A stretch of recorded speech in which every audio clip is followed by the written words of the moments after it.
So now we're going to go over joints. A joint is a junction between two or more bones. We use the words arthro and articular to refer to joints.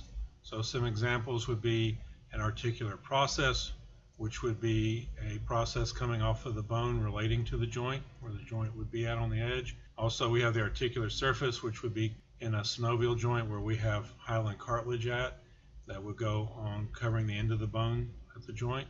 And then things like arthro, so like an arthrodesis or an arthrotomy are different medical procedures we can do. So arthrodesis is actually fusing a joint. Arthrotomy would be doing surgery on a joint. Arthroscopy is actually taking an endoscope-like tool and looking within the joint. We have three different types of joints. We have a fibrous joint, which is immovable. This is going to be found in the skull. Cartilaginous joints, so this can be where two bones will eventually fuse together into one. And also we find them in the vertebrae, and there's slight amount of motion that's allowed there. And then synovial joints, these are going to be found in the joints of the limbs and also where the skull meets the spine at the occipital joint. These are freely moving joints. Fibrous joints, also known as a synarthrosis. These are totally immovable joints. And so the best example of these end up being the suture lines between the skull bones. So right here we have the right frontal skull bone of a dog, and we have the right parietal bone. Over here we have the left parietal, and then we have the left frontal bone. And so the two frontal bones, right and left, where they meet, we have a fibrous joint. And the same thing here between the two parietal bones. So we actually call these sutures in the skull. And there's actually a place where all four bones actually meet here. And these joints are totally immovable.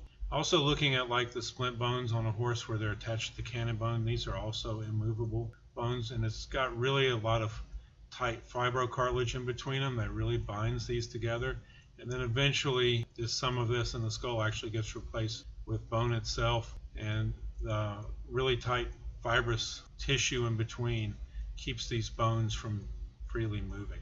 When we look at a cartilaginous joint, this can be between the vertebra, and so it allows for some movement. So like when we have the disc in between each vertebra, there's a little bit of movement allowed, but not a lot. A lot of the movement in the spine is from all those different joints having a little degree of motion, but they don't have a lot of degree of motion. So there's more like a rocking movement. And so when you actually bend or move your spine, it's almost moving or bending like what you would see like a Chinese dragon doing during a parade. It's one big long movement. It's not a one small short really quick movement like say your knee joint. These are also found between bones that will eventually fuse into one. So in the young animal we have cartilaginous joints between the mandible and the pubis bones in the pelvis. And so it allows for a little bit of rocking and motion between the two bones, but eventually this cartilage is actually going to turn into bone, and these will actually fuse as one solid bone. But in the adolescent and then neonate, there is some natural movement that actually happens right here, but it's just a very slight rocking movement. Synovial joints, also known as a diarthrosis,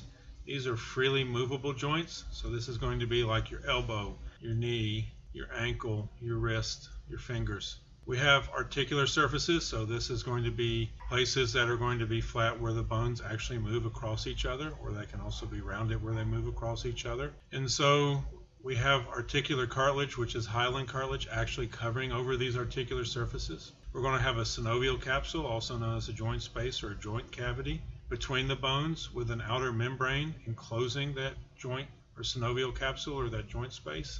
And that synovial membrane that encloses it is going to sit there and actually produce synovial fluid that actually puts fluid in between the bones and between the cartilage. And so there's actually a degree of fluid between each one of your bones. If cartilage actually rubs on cartilage, there's a lot of damage there that's done, but there's actually fluid in between them that actually keeps them pushed apart and keeps it to where the cartilage does not become damaged. Also with synovial joints, we have ligaments for stabilization. These ligaments are going to be made out of really dense collagen and dense regular connective tissue, and they end up keeping these joints staying in the plane of movement and actually keep one bone attached to the other. When we look at synovial joints, we can have unique structures, and so one of the more unique ones is in the stifle. Between the femur and the tibia, there is a pad of fibrocartilage called the meniscus, and it is there as a shock absorber and protects the end of the femur and the end of the tibia.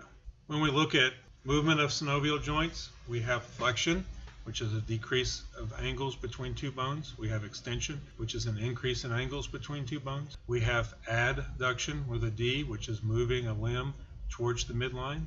We have abduction with a B, which is moving the limb away from the midline. We have rotation of a bone upon its axis. So this is an example of you turning your hand from being palm up to rotating it palm down. And then we have circumduction, which is being able to move the limb in a circle. So the first part of this picture right here is showing flexion. So we're looking at the radius and the cannon bone. So when we do flexion, we're decreasing the angle here between the radius and the cannon bone. In extension, we're increasing this angle between the radius and the cannon bone. So these are opposite movements. And that's very key to know, is that flexion is going to be an opposite movement from extension. Next we have abduction and adduction.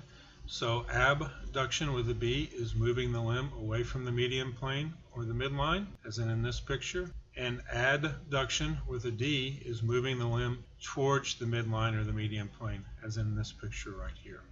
Once again, these are opposite movements from each other.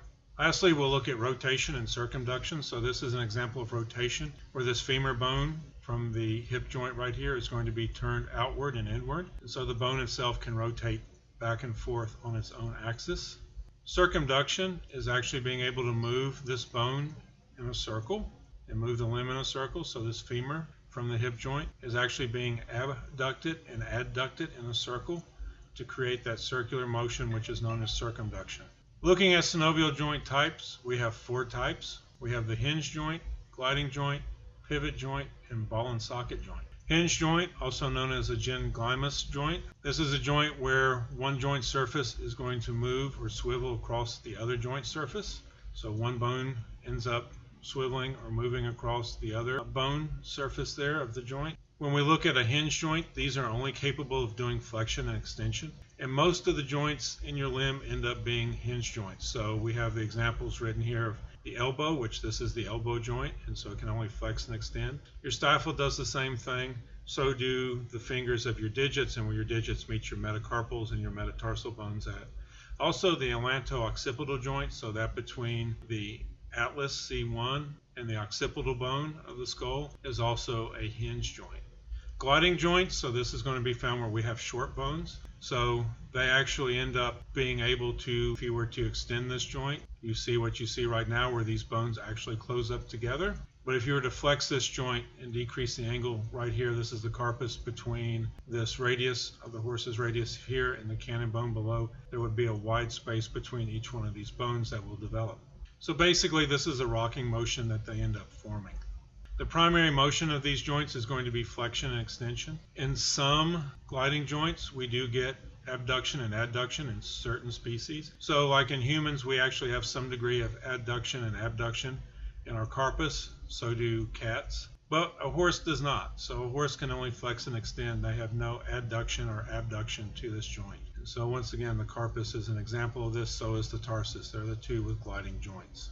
Next we go to pivot joints, which are known as trochoid joints. Really the main one that we look at here is what's known as the atlanto-axial joint. So this is between the atlas and the axis, or C1 and C2. And so this actually allows for rotation across this joint, and that's all the joint does is actually rotate.